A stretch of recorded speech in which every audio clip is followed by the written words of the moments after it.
Sahira here, and I have a fun little zill drill and practice for us today that is going to focus on tone and melody. My name is Sahira, and I'm here to teach you the beautiful art of belly dance. Will you please grab 2 different pairs of finger cymbals, or grab your entire collection if you have multiples, because you might find certain zills work better together than other pairs. And so I want you to have two notes that like sound nice to your ear. Yeah, I've got my Saroyan, Afghanis, and brass. These are my go-tos, my favorite babies. I love them. I'm gonna go ahead and put these on my right hand. And then my others that I'm gonna use today are my Saroyan Gawazis in bronze. And so if you have 2 sets of cymbals, please choose 2 different tones, and then take a second right now and play the tones, because sometimes even different shape-sized finger cymbals might have tones that are kind of close together, or tones that like you don't like how they sound together, and I don't want this to be painful to your ears. So here's how mine sound. So what we're going to do today is sort of a buy one, get one free, kill 2 birds with 1 stone. We're going to do a drill, and we are going to be using right hand lead versus left hand lead, and also playing with melody. So we're going to be playing with the 7 pattern, which is just 7 16th notes. And we're going to be listening to first one hand play it fairly slowly, right? And a 1 E and a 2, and then the other hand. Obviously kind of invokes a different feeling, a different flavor, because it's a different note, right? Then we're gonna alternate as we normally would, right? That's if I lead with my right, with my lower zill, with my Afghani. But what if I lead with my left? Sounds different. Both sound slightly like doorbells, but slightly different kinds of doorbells maybe, right? So what this is gonna allow us to do, and this is a bit of a choose your own adventure, right? The big thing I want you to take from this is, what if I played with 2 different sets of cymbals? Like, what would that do to my zilling? I feel like it vastly changes the feel of my zilling. I personally don't do this much with music because it gets a little bit lost in the music. And then because there are notes involved, it sounds more like notes when there's 2. Then I'm like, I don't know, is this in the same key as the music? And if it's not, it kind of bothers my musician ear. So I do this all the time a cappella, because then you're literally working with melody in addition to your rhythm, which I think is so much fun. So this is what I'd like us to do. Movement is dancer's choice. I always suggest that you find a way to kind of keep the tempo in your body. If you need to sit down because you're like, air zilling at work, go for it. But if you have the ability to stand up and move a little bit, I'm going to recommend either you do like a little step touch. I'm actually going to do movement. This is what I'm going to aim to do, and if you'd like to join me, please do. I'm going to keep my movement one side, then the other side. I'm going to work on 2-sided movement. So I'm going to start with something very smooth, which I find is easier for me first when I'm trying to do a new idea. I'm going to start with figure 8s. And when I'm on the right side, I don't know how it shows up to you, but this is my right side. I'm first going to do my 7s with one hand, and then I will match hand to the side. And then I'll do it again. And a 1 E and a 2 and a 3 E and a 4, right? So we'll play with that for a little bit. Then we'll go ahead and switch to low, high, low, high, low, high, low, high, low, high, low, high, low, high, right? So then I will do. So it's essentially right hand lead, left hand lead, right? So we'll do something like that. And then I will switch to something more staccato in the body, something that marks time a little bit more. So I will switch to hip drops, right? And then I will switch to the other side so that I can lead with the uppermost hand, just because I personally feel it sort of assists me. When I'm on the right side, my right hand kind of wants to lead more. When I'm on the left side, it sometimes happens that my left hand wants to lead more. So why don't we just go ahead and use that to our advantage and try this, yeah? So first, let's do just single hand. So we're gonna keep it kind of slow. See if your right hand and your left hand are able to play at this speed, and if not, just make a note that one, the non-dominant hand perhaps needs a little extra work. I'm gonna do figure 8s, And I'm going to play all sevens on one hand and all the 7 on the other hand. So we'll go and a 1E and a 2 and a 3E and a 4. Let's go.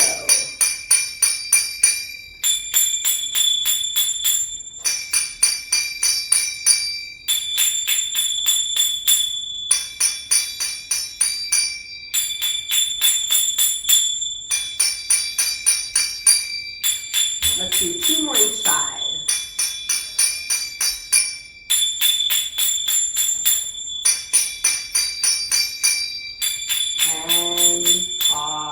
Yeah. Now, let's go ahead and do same move, smooth move. We're going to switch to alternating our hands when we do the 7s. Lead with the side you are on. So this is my right. I'll go right hand lead for 7, then left hand lead for 7, right, left, right, left, right, left, right, left, right, left, right, left, right, left, low, high, low, high, low, high, low, high, low, high, low, high, low, high. Yes. So, and a 1E and a 2 and a 3E and a 4. Lead with the right hand for me here and the left. Here we go.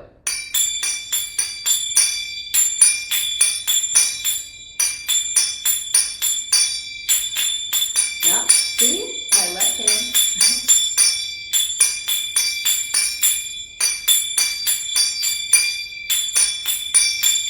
And pause. How did that work? Did that work if you could type with just the fingers you're not using for your zills? Let me know how that worked. I had a little bit of a challenge, like I make my left hand lead and it kind of spazzes out, so it's something I'm still working on, right? So let's do now, same idea, pick a different move. I'm gonna pick a move that has a little bit more percussive timing to it, a little bit more staccato timing. So I'm gonna do drop, release, switch to the other side. Low, high, low, high, low, high, low, high, low, high, low, high, low, high. Move is dancer's choice. That's what I'm gonna do to challenge myself this round. So let's give this one a try. Maybe a tiny bit slower. Let's see. So ba-dee-da-dee-da-dee-da. We'll go 5, 6, 7.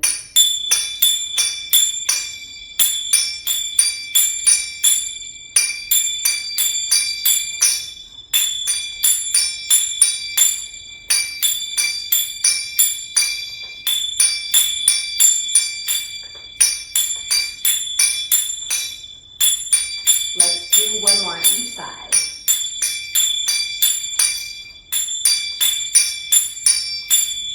Pause. That was hard. Let's try it one more time. I'm going to switch it up a little bit. Come along with me. I realized when I was doing the left side, I was doing right hand lead, which doesn't make as much sense. I feel like this hand wants to lead. So I'm going to flip-flop it around. When whatever arm is up is going to lead my zilling. I was able to do it the other way, but I was like, I feel like I might help myself more if that upper hand is the lead. So when my left hip is dropping, my right arm is up. And to make it a little less spastic, let's go ahead and do 2 rounds of 7 on each side. So it's gonna be like this. And a 1E and a 2 and a 3E and a 4. Switch.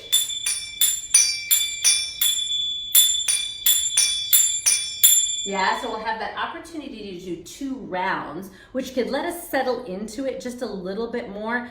Also has the interesting double up on the lead hand because it's 7. 1, 2, 3, 4, 5, 6, 7. 1, 2, 3, 4, 5, 6, 7. Whatever hand is leading gets to play 2 in a row, which I have a feeling my left hand is gonna probably not like so much. Let's give this a try. I'm going to start on my left, so my first one is going to go low, high, low, high, low, high, low, if you're trying to match your lows and your highs with me. And we'll see if our hips will do it correctly. Yeah, and we'll do 2 iterations of 7 on each side. Yeah, so we'll go and a 1E and a 2 and a 3E and a 4.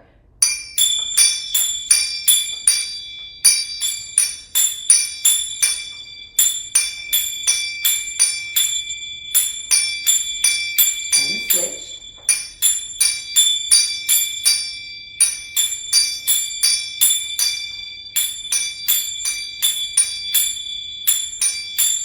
Again.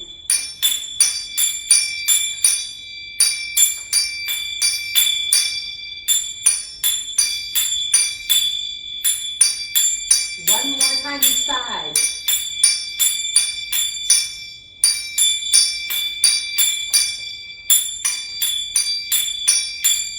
Last one here. Whew, that was a doozy.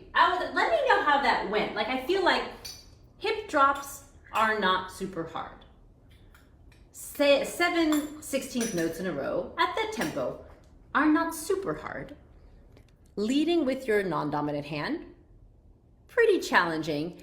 And then the idea of a 7 on top of the hip drop, where like you have to start the 7 as you're changing to the other side, and your hips are doing something that is not at all like the 7, right? Yeah, that's a thing.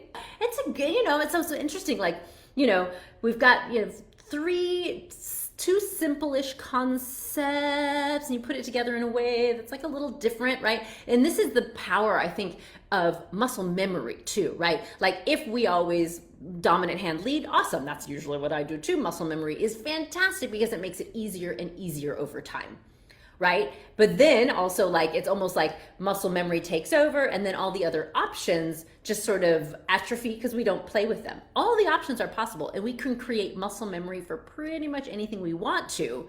Sometimes it's just realizing like, oh, I didn't realize I wanted to create muscle memory for that, or I didn't realize my muscle memory was so strong that doing something different was going to be so challenging. And it's not a difficult concept, but it is a challenge in execution.